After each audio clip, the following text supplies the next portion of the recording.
El día del padre, en plenas fallas, mi hija me robó todo. Mi propia sangre. Mientras Valencia ardía, ella usó mi confianza para quitarme mi trabajo, mi voz. 680,000 euros de un plumazo. Se me heló la sangre. Pero esto es España. Y aquí tenemos una cosa que se llama la por legítima estricta. Cogí el teléfono, llamé al notario y modifiqué mi testamento esa misma tarde. No te imaginas su cara cuando se lo enseñé. No puedes imaginarte lo que es Valencia el 18 de marzo. Es el día antes de la por crema, y la plaza del ayuntamiento no es solo una plaza. Es el corazón hirviente del mundo. A mis 68 años, caminar entre esta multitud, con ese olor a pólvora de la por Mascletá, que todavía flota en el aire, me hace sentir vivo. Me hace sentir parte de algo. Yo también resurgí, como mi ciudad. Cuando la inundación de 2012 se llevó mi imprenta allí en Ruzafa, se llevó 40 años de mi vida. El agua y el barro se tragaron las máquinas y mi identidad. Pensé que era el fin, pero no lo fue. Y la prueba de ese renacimiento estaba justo delante de mí, en mitad de la plaza. Me detuve frente al por Nino, por de la Comisión de la Comunidad Rumana. Este año me habían honrado. Era una figura de mí mismo, de Miguel, con unos auriculares grandes y un micrófono, sonriendo. Debajo, una placa de cartón piedra decía, «Bienvenidos a casa». No pude evitarlo. Sentí un orgullo inmenso. Todo el trabajo, toda mi misión, reconocida en el corazón de las fallas. Red Abuelos Migrantes. Mi red. Mis 12 podcasts dando voz a los que nadie escucha. Los rumanos, los marroquíes, los senegaleses de la comunidad Wolof, los chinos del barrio. Gente que, como yo, sabía lo que era empezar de cero. Era mi misión, mi vida después de la ruina. Estaba allí, saboreando el momento, viendo a la gente acercarse a la figura. Muchos sacaban el móvil. En la base del Porninópor habían puesto un código QR. ¡Qué detalle!, pensé, para que la gente descubra la red. Vi a Manolo, un conocido del barrio, escanearlo. Frunció el ceño y me miró, extrañado. Saqué mi propio móvil. Quizás el enlace estaba roto. Abrí la cámara y apunté al código. Soltó el enlace. Pulsé. La pantalla tardó un segundo en cargar. Pero lo que apareció no era mi web. No era Red Abuelos Migrantes. Era un sitio nuevo, brillante, con colores corporativos, Red Migrante, Official. Y en el centro de la página, una foto profesional de mi hija, de Laura. Y debajo de su cara sonriente, 2 palabras que me golpearon en el estómago. CEO y fundadora. ¿CEO? ¿Fundadora? Se me heló la sangre. ¿Qué broma era esta? Justo en ese instante, el móvil me vibró en la mano. Una vibración larga, furiosa, y otra, y otra, y otra. No paraba. Con las manos temblorosas, tuve que sacar las gafas del bolsillo de la chaqueta. 12 correos electrónicos. 1 por cada canal. De YouTube, de Patreon. El asunto era el mismo en todos. Aviso urgente. Reclamación de infracción de derechos de autor. El ruido de la plaza, la música de las bandas, las castañuelas, todo se desvaneció, como si me hubieran metido la cabeza bajo el agua. Abrí el primer correo. Su canal, Voces Rumanas, ha sido suspendido. Abrí el segundo. Sus fondos de Patreon, Historias Marroquíes, han sido congelados. El olor a pólvora, que 5 minutos antes era celebración, ahora me ahogaba, me rascaba la garganta. Las rodillas me fallaron. Tuve que agarrarme con fuerza a una de las vallas de seguridad para no caerme allí mismo. 10,000 personas a mi alrededor, celebrando la fiesta más importante de la ciudad, y yo estaba sufriendo la humillación pública más grande de mi vida. Levanté la vista. Miré el porninó, mi cara de cartón piedra, sonriendo con los auriculares. Ahora era una burla, una estatua dedicada a mi estupidez. Y entonces lo entendí todo. Laura. Las reclamaciones de DMCA eran falsas, por supuesto, pero ella tenía el acceso de administradora. Yo se lo di. Confiaba en ella. Era mi hija, aunque siempre despreció mi trabajo. Los podcasts no son trabajo real, papá, me dijo cuando le negué el dinero para su startup de terapia. Ella manejaba las subidas, manejaba los feeds RSS, manejaba las cuentas de patrocinio. Había ejecutado un golpe de estado digital.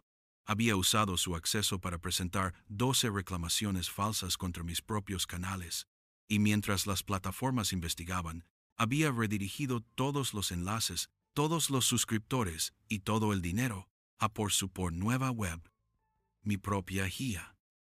Sentí un frío que me nacía en el pecho. Apreté la mandíbula hasta que me dolieron las muelas. Aquí no. No iba a llorar aquí, en mitad de la plaza del ayuntamiento. No le iba a dar esa satisfacción. Me enderecé, todo lo dignamente que pude. Guardé el móvil en el bolsillo. Me di la vuelta, dejando atrás mi cara sonriente de cartón, y empecé a caminar, sordo a la fiesta, abriéndome paso entre la multitud. Solo tenía un destino, mi apartamento en Ruzafa. Necesitaba pruebas. Necesitaba ver la arquitectura completa de esta traición. Llegué al apartamento en Ruzafa, no sé ni cómo. Atravesé las calles abarrotadas, la música de las bandas, la gente celebrando. Cerré la puerta de casa y el ruido de la porcremá inminente se quedó fuera, amortiguado. Un silencio denso. El móvil no paraba de vibrar sobre la mesa del comedor. Lo miré. Mensajes de WhatsApp. Feliz día de San Josep Miquel. Feliz día del padre. Claro, 19 de marzo, el día del padre. Qué ironía tan cruel. Cogí el móvil y lo puse boca abajo. No podía contestar a nadie. Fui al balcón y lo abrí. El aire de la noche estaba cargado. Olía a pólvora, a fiesta. Pero ese olor, que siempre me había hecho sentir vivo, esta vez me trajo otro recuerdo. Cerré los ojos y ya no estaba en mi balcón. Estaba en 2012. Ya no olía a pólvora. Olía a barro, a papel mojado, a tinta corrida, a disolvente. Me vi allí, en mi imprenta, con el agua por las rodillas, las máquinas, mi Heidelberg, mi guillotina, de muertas, cubiertas de fango. 40 años de mi vida, mi identidad como impresor, todo se había ido con la riada. Tenía 58 años y estaba acabado, en bancarrota. La sensación de fracaso absoluto. La riada se había llevado mi pasado. Abrí los ojos. Estaba de vuelta en el comedor. Me senté frente al portátil. 12 correos electrónicos abiertos en la pantalla. Suspendido. Fondos congelados. ¿Sabes por qué esto duele más que la inundación? Porque la riada fue un desastre natural. Nadie tuvo la culpa. Pero esto tenía nombre y apellidos. Reclamante LG Media. Laura Gómez Media. Empecé a recordar. No quería, pero la cabeza no paraba. ¿Por qué empecé con los podcasts? No fue por dinero, fue por accidente, unos años después de la ruina. Estaba en un bar en Torrefiel, sin nada que hacer, y escuché a un anciano rumano, George. Contaba su llegada a Valencia en los 90, cómo había trabajado en la obra, cómo echaba de menos las montañas. Hablaba solo, al aire. Saqué el móvil y le di a grabar, no sé ni por qué. Esa noche, en casa, limpié el audio, y al escucharlo, en su voz, la emoción, la dignidad de un hombre al que por primera vez en 20 años alguien escuchaba. Supe que esa era mi nueva misión. La tecnología no tenía por qué ser tinta y papel. Podía ser voz. Así nació Red Abuelos Migrantes. No era un negocio, era mi misión. Se convirtió en mí por Paraeta, por digital.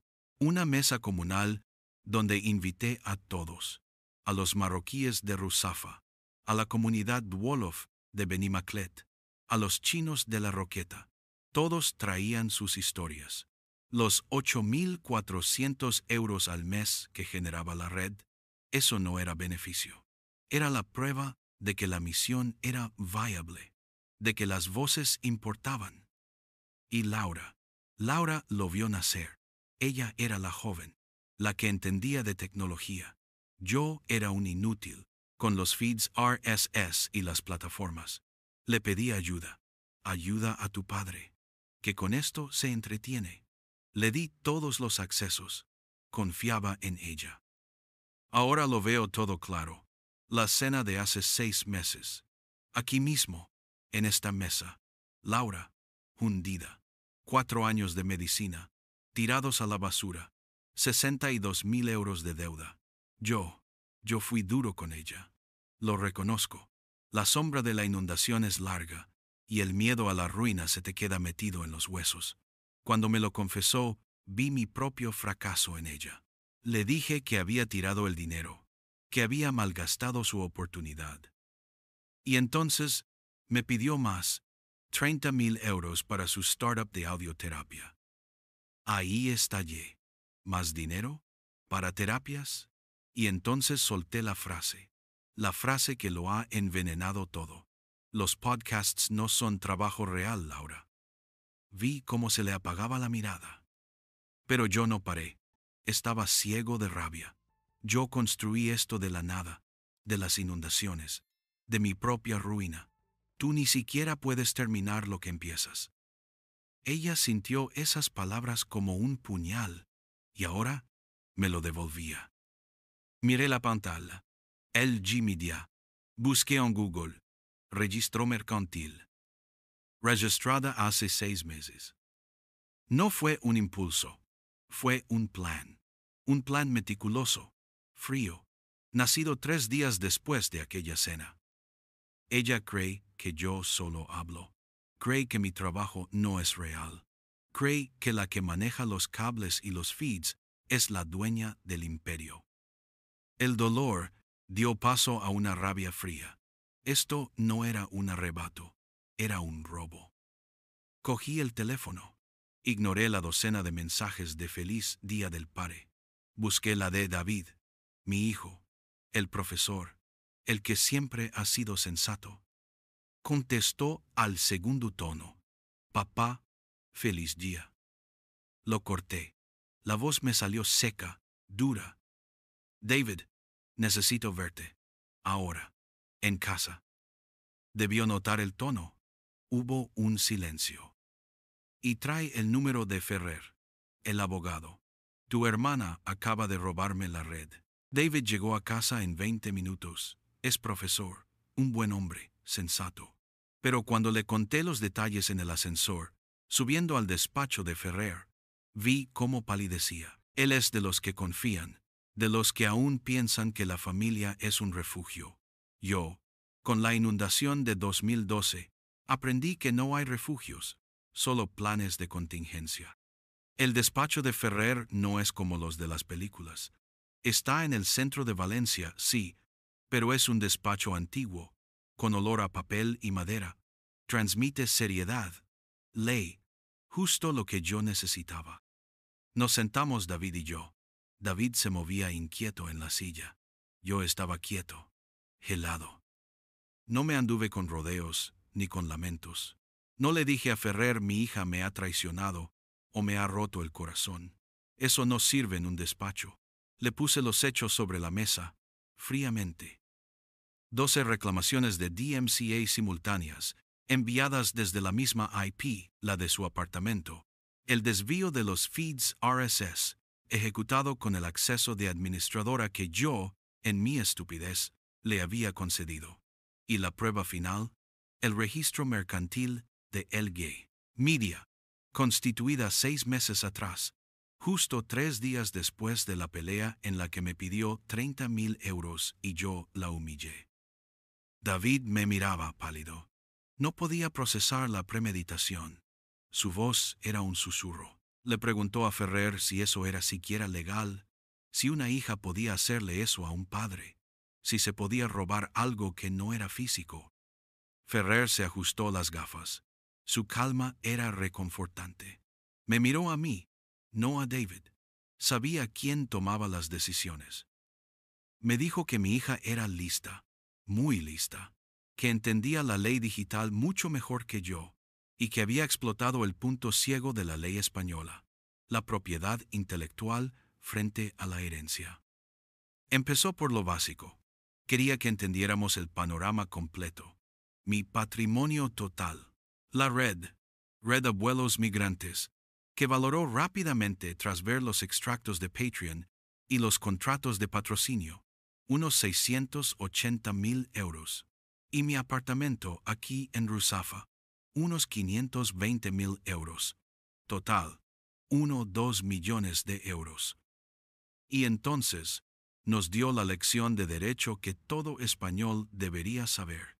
La herencia, me explicó, se divide en 3 tercios exactos. El primer tercio, el 33%, es la legítima estricta. Eso, me dijo, es intocable. Son 400,000 euros de mi patrimonio que, por ley, deben ir a mis hijos a partes iguales. 200,000 para David, 200,000 para Laura. Pasara lo que pasara, aunque yo la desheredara de palabra 1000 veces, la ley le guardaba esos 200,000 euros. Asentí. Eso ya lo sabía. Luego, los otros 2 tercios. El tercio de mejora, otros 400,000 euros, que podía usar para mejorar a uno de mis hijos sobre el otro. Y el tercio de libre disposición, los últimos 400,000 que podía dejarle a quien me diera la gana. Esos 800,000 euros, esos eran mi arma, mi poder de decisión. Yo estaba pensando en eso, en cómo quitarle esos 800,000 euros en el testamento. Pero Ferrer negó con la cabeza, y ahí fue donde soltó la bomba. Me dijo que dejara de pensar en la herencia, que ese era mi error. Don Miguel, me dijo con su voz grave, su hija no está atacando la herencia, está atacando el por activo. No lo entendí al principio. Ferrer cogió un bloc y un bolígrafo. Dibujó las cifras. Si ella roba la red, que vale 680,000 euros, ¿qué patrimonio queda cuando usted falte? Solo el piso. Se me secó la boca. Solo el piso de Ruzafa, repitió. 520,000 euros. David soltó un sonido ahogado. Ferrer siguió, implacable. Y si el patrimonio total es solo de 520,000, la legítima estricta al 33%, es de unos 170,000 euros. La mitad para David, 85,000. La mitad para Laura, 85,000. Hizo una pausa, y entonces remató. Laura se quedaría con los 680,000 euros del imperio digital que ya ha robado, más por los 85,000 euros de su parte del piso. Y David se quedaría solo con 85,000 euros. Es un robo total. No contra usted, don Miguel. Es un robo total contra su hermano. David se tapó la cara con las manos. Era verdad. El golpe no era solo contra mi orgullo. Era para aniquilar el futuro de David, para asegurarse de que él pagara la deuda de ella y más. El dolor desapareció. El porninó por desapareció. La humillación de Fallas desapareció. Solo quedó hielo, una rabia fría, calculadora. Miré a Ferrer. Mi voz salió plana, sin emoción. Le pregunté qué hacíamos. Ferrer estaba preparado. Abrió una carpeta que ya tenía sobre la mesa. Primero, la parte digital.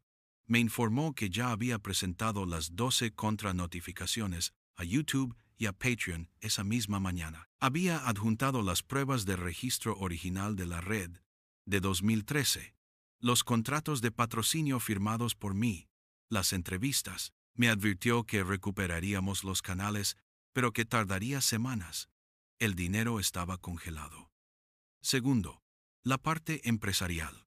Estaba redactando cartas de cese y desistimiento para enviar a todos los patrocinadores, empezando por la comunidad rumana y los empresarios marroquíes. Había que advertirles que LG Media era una entidad fraudulenta. Y tercero, dijo, y lo más importante, sacó un documento de un cajón, un documento limpio, grapado, lo deslizó sobre la caoba de la mesa. Vamos a modificar su testamento. Hoy, ahora mismo. Era mi nuevo testamento. Lo había preparado esa misma mañana, después de mi llamada. Ferrer explicó los nuevos términos, aunque yo ya los sabía. Laura, mi hija, recibiría única y exclusivamente la legítima estricta, el 33% del patrimonio que la ley me obligaba a darle, los 200.000 euros que le correspondían del total. Pero, continuó, el tercio de mejora y el tercio de libre disposición, esos 800.000 euros de poder de decisión, irán íntegramente a su hijo David. David levantó la vista, con los ojos rojos. No era codicia, era justicia. Ferrer me puso el documento delante y me ofreció un bolígrafo, un Montblanc pesado. Cogí el bolígrafo. ¡Qué ironía! Yo, un hombre de imprenta, un artesano de la tinta y el papel, arruinado por el agua, reconstruido por la voz, por la tecnología intangible de los podcasts. Y ahora, mi justicia final, mi sentencia, volví a ser tinta sobre papel. Firmé. Firmé en la primera copia, y en la segunda, y en la tercera. 3 firmas, 3 sentencias. Había dejado de ser una víctima humillada en una plaza. Me había convertido en el arquitecto de la consecuencia. Tardamos unos días en mover los hilos. Días en los que las contranotificaciones de Ferrer empezaron a hacer efecto en YouTube y Patreon.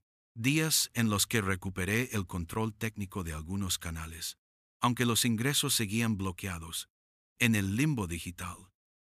Pero la justicia legal no es suficiente. Faltaba la justicia moral. La cité, no en mi casa, no en una cafetería. La cité en el único lugar que tenía sentido, la nave de mi antigua imprenta en Ruzafa. El local seguía siendo mío, aunque era un cascarón vacío. Llevaba años pagando el alquiler del bajo, primero por nostalgia, luego por no saber qué hacer con las máquinas muertas. Era un mausoleo de mi fracaso de 2012, el lugar perfecto para esta conversación. Olía a polvo, a tinta seca y a óxido. Cuando llegué, David ya estaba allí. Mi hijo, el profesor, pálido, de pie en un rincón, entre una guillotina de papel oxidada y una pila de palés podridos. Su presencia era el verdadero castigo. Laura llegó tarde. Entró como si fuera la dueña de una multinacional, arrogante, con su chaqueta de cuero, mirando el móvil. Levantó la vista y vio el desastre, la ruina, el polvo. Me miró con desdén. Me dijo que qué era esta posilga, que por qué la había citado en esta ruina. Entonces vio a David, en la penumbra del fondo. Su sonrisa de CEO desapareció al instante. Entendió que no era una reunión, era una emboscada. Yo la esperaba de pie, justo al lado de la vieja guillotina. Puse mi maletín sobre la mesa de corte, manchada de tinta seca. No levanté la voz. Empecé con el ceñi, con la calma de un cirujano. Saqué una carpeta, la deslicé sobre la mesa. Hechos. 1, le dije. Dentro estaban los registros del servidor. Red Abuelos Migrantes, registrado por Miguel Gómez, 14 de febrero de 2013. Y al lado, Red Migrante, Official, registrado por LG Media, 21 de septiembre de 2023. Le señalé la fecha. 3 días exactos después de la cena en la que me pediste 30,000 euros. 3 días después de que te dijera que tu idea no era un trabajo real. No di yo nada. Saqué la segunda carpeta. 2. Las copias impresas de las 12 reclamaciones de DMCA. Y junto a ellas, el informe técnico de Ferrer. El rastreo de la dirección IP desde la que se habían enviado. Su apartamento. Siguió en silencio, pero su mandíbula estaba tensa. Y entonces saqué la tercera prueba. No era un documento legal. Era una carta. 3. Era una carta firmada por la porfayera mayor por de la Comisión Rumana. Me la habían enviado a casa. Expresaban su horror, cómo se sentían utilizados, cómo el portninó, porque habían hecho con tanto cariño para honrarme, se había convertido en un anuncio de su empresa. Decían que habías profanado su homenaje. Ahí explotó. No hubo lágrimas, no hubo arrepentimiento, hubo rabia, pura rabia. Camino sé, sin arrepentimiento. Gritó que qué sabía yo de profanar, que yo la había humillado a ella, que me había negado a ayudarla con su deuda de medicina, que yo la había despreciado. Y entonces dijo la frase, la justificación que llevaba 6 meses construyendo en su cabeza. Yo construí toda esa red. Yo monté la infraestructura técnica mientras tú hablabas con un montón de viejos. Esa tecnología es mía. Los podcasts no son trabajo real, papá. Son ceros y unos. Y los ceros y los unos me pertenecen. Ceros y unos. Ahí se rompió mi calma. Ahí se acabó el por sen y por, y empezó la por rausa. No grité, pero sentí por primera vez el dolor profundo de la traición. La miré y la dejé hablar. La paraeta, le di en voz baja. Se quedó callada. No entendía la palabra. Mi red era una por paraeta, una mesa comunal, el sitio donde la comunidad Wolof y la china y la marroquí traían lo único que tenían, sus voces, y confiaban en mí. Confiaron en mí después de la inundación, cuando yo no era nadie, y tú cogiste esas voces, esos ceros y unos, y los privatizaste, los pusiste a tu nombre para pagar tu deuda. Eso, Laura, es sacrilegio. Ella soltó una risa seca, una burla. Me da igual, llámalo como quieras. Esa fue su sentencia. Asentí. Lo sé, lo sé.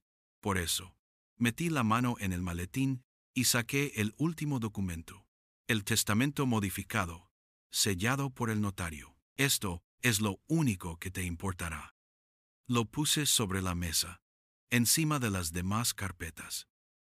Documento 4. Lo miró sin entender. Es mi Nuevo Testamento, firmado hace 3 días. Su cara cambió. La arrogancia se convirtió en pánico.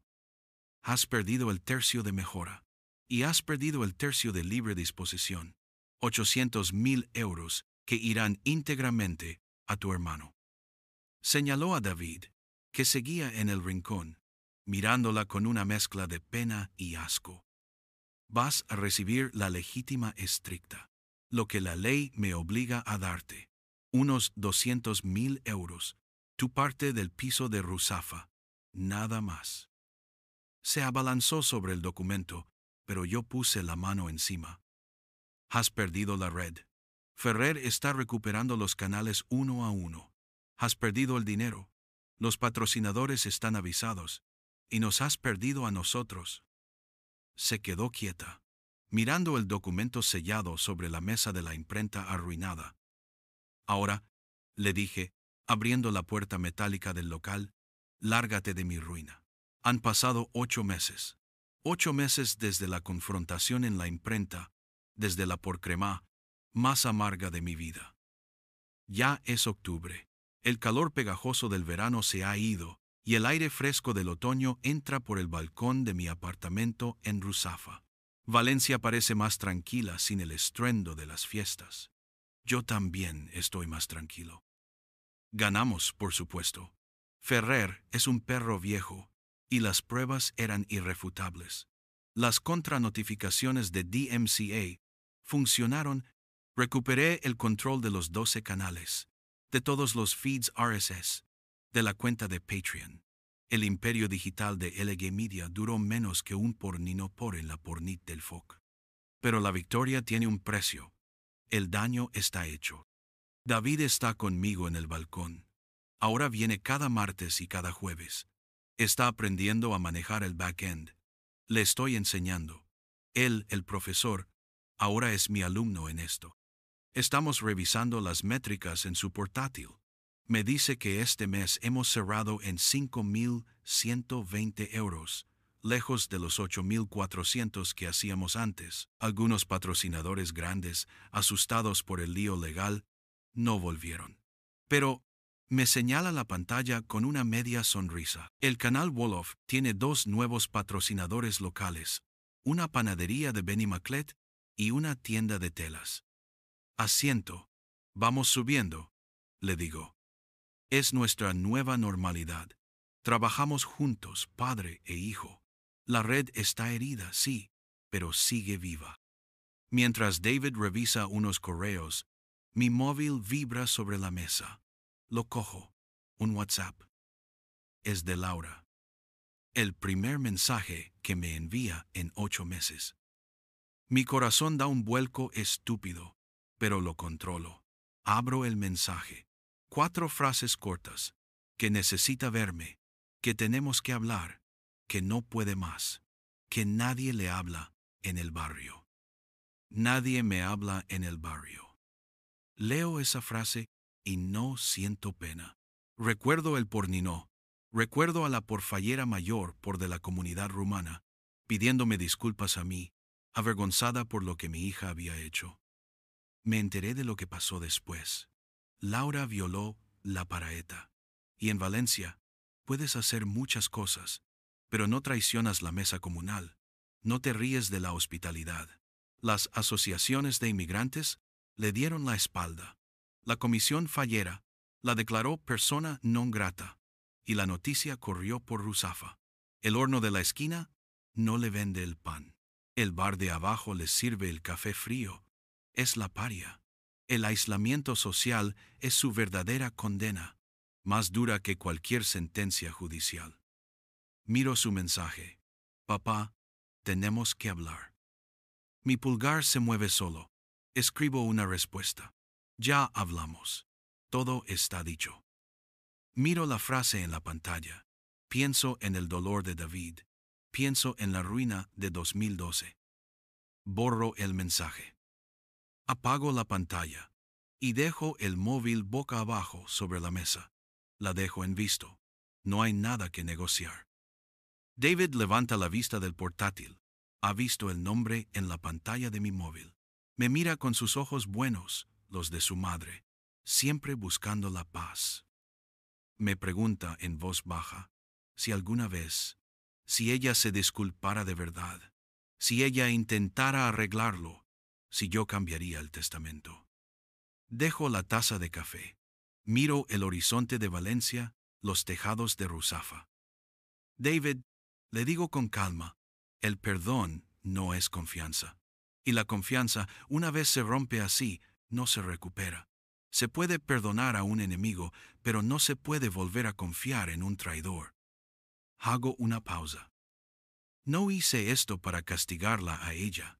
Hice esto para protegerte a ti, para proteger tu futuro del pasado de ella. David asiente despacio. Lo entiende. Más tarde, esa noche, entro en mi pequeño estudio, el cuarto que antes era de los trastos. Enciendo el ordenador, la mesa de mezclas, me pongo los auriculares, esos que llevaba mi porninó por en la plaza. Ajusto el micrófono. Abro el programa de grabación. Miro la lista de invitados. Hoy toca la entrevista con la hija de un emigrante gallego. Respiro hondo. Pulso el botón rojo. Benvidos de nuevo a redabuelos migrantes, digo, cambiando mi acento al gallego por respeto a mi invitada. Joxe, temos una historia de Galicia. Había perdido 800.000 euros de patrimonio. Había perdido una hija, pero no había perdido mi voz. No había perdido mi misión. Y esa, al final, era la única dignidad que importaba. La pequeña luz roja de grabando brilla en la oscuridad. Estoy en el aire. Han pasado 8 meses. Sigo al frente de mi micrófono, pero ahora mi hijo David trabaja conmigo. Él gestiona la parte técnica mientras reconstruimos la red que sigue viva. Recuperamos legalmente todos los canales. Laura, convertida en una paria social en nuestro propio barrio, me envió un mensaje pidiendo hablar. Lo dejé en visto. El testamento sigue igual. Mi decisión no fue un castigo, sino la protección del futuro de David. La dignidad es la única herencia que no se puede robar. Mi consejo es este: proteged legalmente vuestros activos digitales, especialmente de aquellos más cercanos. La confianza nunca debe sustituir a un testamento claro. Contadme vuestra historia en los comentarios. ¿Alguna vez habéis tenido que elegir entre el perdón y la justicia? Miguel, 68 años.